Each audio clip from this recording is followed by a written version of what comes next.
Sveiki, esu dekoratorė Loreta. Jau daugelį metų dirbu su polimeriniu moliu. Kitaip jis dar vadinamas modelinu. O iš modelino arba polimerinio molio galima padaryti labai daug įvairių dalykų.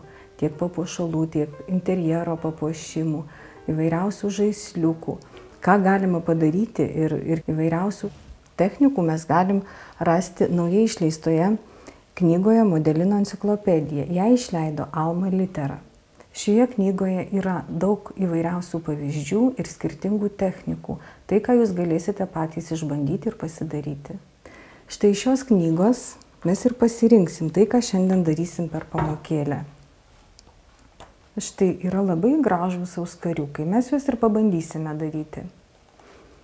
Jie bus papuošti gėlytėmis, labai pavasariški, spalvingi. Kad pasidarytume auskariukus, mums reikės keleto priemonių. Pirmiausia, tai žinoma polimerinio molio Cernit. Daugiausiai jo reikės balto, nes tai sudarys pagrindą, truputį mėlyno, truputį geltono ir truputį juodo. Taip pat jau iškeptų rutuliukų reikės nulakavimui lako. Reikės karoliukų, kokius turite, reikės švitrinio popieriaus, kažkokių tai aštrių, galbūt pavyzdžiui virbalų, ant ko mes turėtumėm suverti rutuliukus.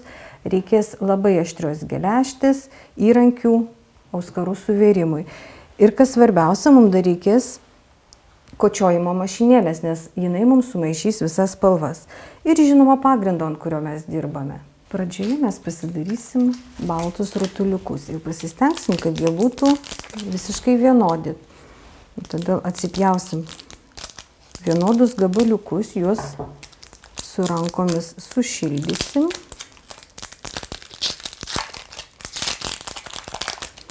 Tam naudojam aštrią geležtę.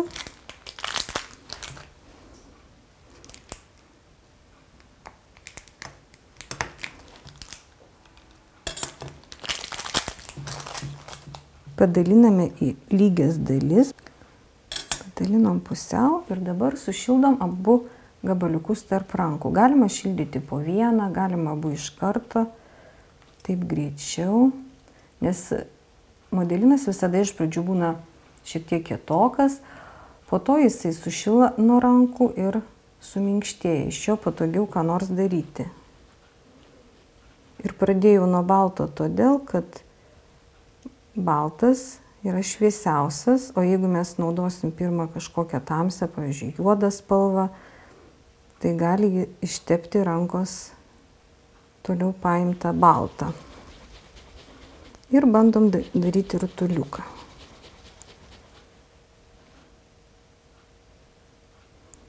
Taip, vieną jau turim. Šildom antrą.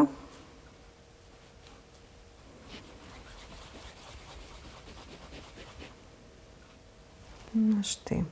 Rutuliukai paruošti, mes juos kol kas padedam į šalį. Ir toliau vėl dirbam su baltu modelinu.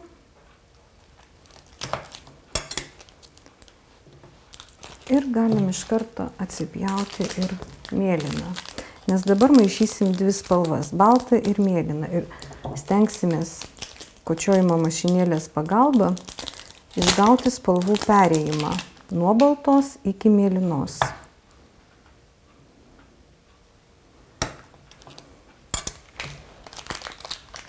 Ir vėl pradedam nuo baltos spalvos, šildom ją tarp rankų. Na štai sušildėm modeliną, suformuojam tokią maždaug stačiakampę formą ir kočiojam su mašinėlė. Na štai mes turim tokį ruošinuką baltą, mes jį pasidedam kol kas ir toliau šildom mėlyną modeliną. Jį taip pat padarysim tokios pat formos antrą lapelį. Na va, paruošim stačiakampiuką ir prakočiojam. Na va, turim dvi plokšteles, baltą ir mėlyną, ir dabar mes jas dalinsim į trikampiukus. Gabalėlius daliname taip įstrižai.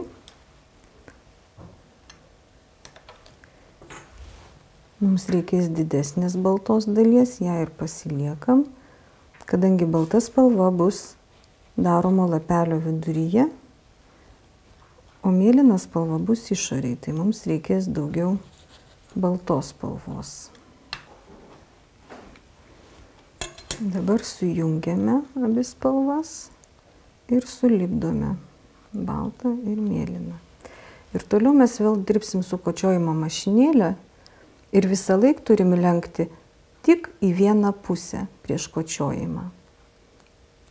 Iš viršaus į apačią arba iš apačios į viršų, kad nesupainiotumėm pusių. Ir taip tenka kartoti, kol spalvos susimaišys, susilies maždaug kokių 20 kartų. Ta balta spalva maišusi su mėlyna, jinai pereina į melsvą, paskui tamsiau mėlyna ir iki galutinės mėlynos. Jau matom, kad po truputį keičiasi spalvos, jos maišosi, daro perėjimą spalvų. Kada mes iškočiojam tiek, kad jau tenkina mus gautas rezultatas, mes dar sulenkiame paskutinį kartą ir prakočiojam. Tik dabar kočiojam pasukę visą darbą ir pradedam nuo baltos spalvos. Tai bus paskutinis ir vienintelis kočiojimas. Jis ištempia visą darbelį ir mes tada jį turėsim susukti į ritinėlį.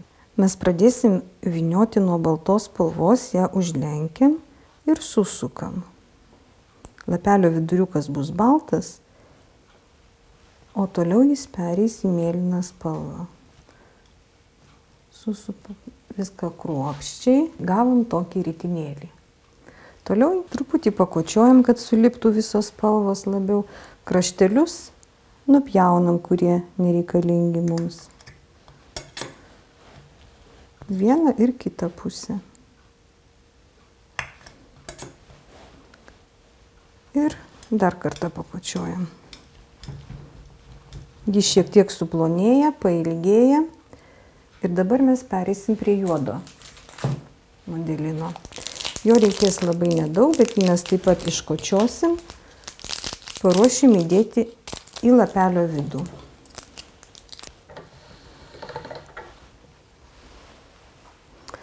O dabar mes ritinėlį padalinam į 4 dalis.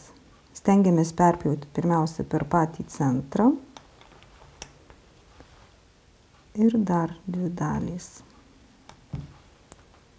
Pjauname aštrią geležtę ir išskirstom visas dalis. Į tuos tarpus, kuriuos mes padarėm, įdėsim juodą modeliną. Dabar dedam vieną gabaliuką ant juodo, atpjaunam. Jį šiek tiek prispaudžiam, kad geriau priliptų. Ir nupjaunam tai, kas mums nereikalinga, ko per daug.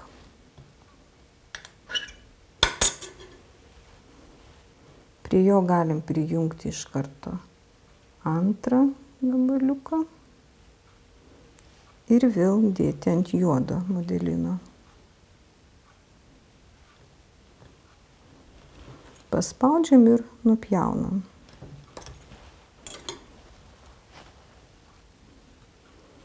Vėl nupjaunam tai, kas nereikalinga.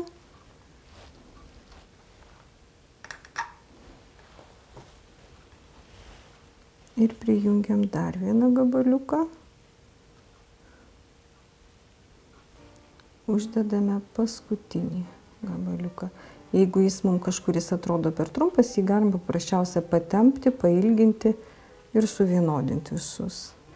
Tada mes suspaudžiam kiek įmanoma ir truputį švelniai pakočiojam. Jeigu matosi tos juodos linijos, jos turi eiti viena kryptimi tiesiai. Jos negali būti persisukusios. Ir tokiu būdu po truputį kočiodami mes ilginam tą lapelį, kurį dar reikės padalinti į 5 dalis.